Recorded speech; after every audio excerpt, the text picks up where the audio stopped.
வணக்கம் நண்பர்களே. இன்றைய பொழுது இனிமையாக இருக்க நான் இறைவனிடம் வேண்டுகிறேன்.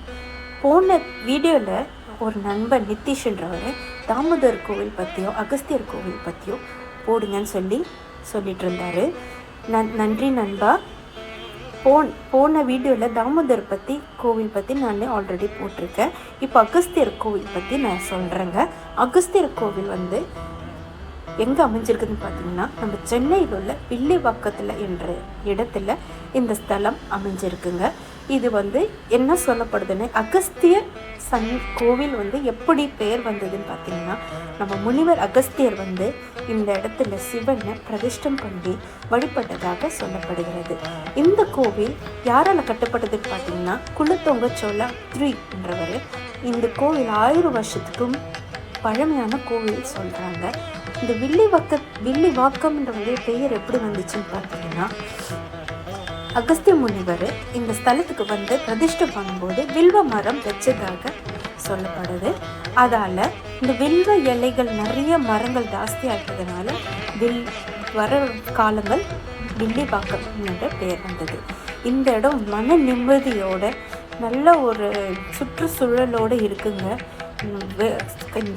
இந்த கடவுள்களை வேண்டிட்டு வெளியில் வரும்போது மன நிம்மதி கண்டிப்பாக கிடைக்கிது. வில்வ மரத்தோட அந்த நாகமணி பூ அழகாக பூத்திருந்து, அதுக்கப்புறம் அந்த வில்வ காய்கள் எல்லாம் நான் பார்த்தேன்.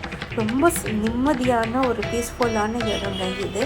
யாருன்னா போகலன்னா தயவு செஞ்சு போய் இந்த கோவிலை போய் பார்த்து வழிபட்டு அவங்களோட ஆசீர்வாதம் பெற்று வாங்க. சிவனும் அம்பாலும் ஒரே இடத்துல வசிக்கிறாங்க. எல்லா தேவர்களும் இந்த இடத்துல இருந்து நல்ல ஒரு இருக்கிறாங்க. அது மட்டும் இல்லைங்க, குளமும் இருக்குது. இந்த குளத்தில் பார்த்தீங்கன்னா ஆயிரக்கணக்கான மீன்கள் இருக்குது. வருவங்கள்லாம் என்ன பண்ணுறாங்கன்னா, அரிசி கொள்ளு கம்பு எல்லாமே போடுறாங்க. அதை இவங்ககிட்ட கேட்கும்போது என்ன சொல்கிறாங்கன்னா, முன்னோர்கள் எல்லாம் மீனாக வசிக்கிறதா சொல்லப்படுறாங்க. இவங்களுக்கு இல்லைன்னா கூட அட்லீஸ்ட் 21 அவங்களுக்கு இந்த மாதிரி மச்ச அவதாரத்தில் இருக்கிற இந்த மீன்களுக்கு தானம் செய்துட்டு கோவிலுக்கு போனால் ரொம்ப நல்லதுன்னு சொல்கிறாங்க. அது மட்டும் இல்லைங்க, செவ்வாய் தோஷம் போக்குற இந்த கோவில் சொல்லப்படுதுங்க. இந்த ஸ்தலம் அவ்வளோ நல்லா இருக்குது. நிறைய புண்ணிய ஸ்தலமாக சொல்லப்படுது. யாருன்னா போகலன்னா தயவு செஞ்சு இந்த இடத்துக்கு போயிட்டு வாங்க. இதோட லொக்கேஷன் நான் அனுப்பி வைக்கிறேன். வேறு எதுனா உங்களுக்கு இன்ஃபர்மேஷன் தேவைப்பட்டுச்சுன்னா சொல்லுங்கள், நான் கண்டிப்பாக உங்களுக்கு ஷேர் பண்ணுறேன். நண்பர்களே, இன்னும் கூடி சீக்கிரத்தில் கடவுளோட அருளால் நான் ஒரு ட்ராவல்ஸ் ஆரம்பிக்கலாம் என்று பிளான் பண்ணிகிட்ருக்கேன்.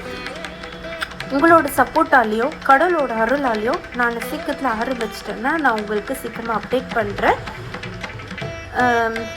சந்தோஷமாக இருக்குது இந்த இன்ஃபர்மேஷன் உங்களுக்கு சொல்கிறதுக்கு. கடவுள் எனக்கு அருள் புரிஞ்சதுன்னா சீக்கிரமாக நான் உங்களுக்கு அப்டேட் பண்ணுறேன். நன்றி ஃப்ரெண்ட்ஸ்.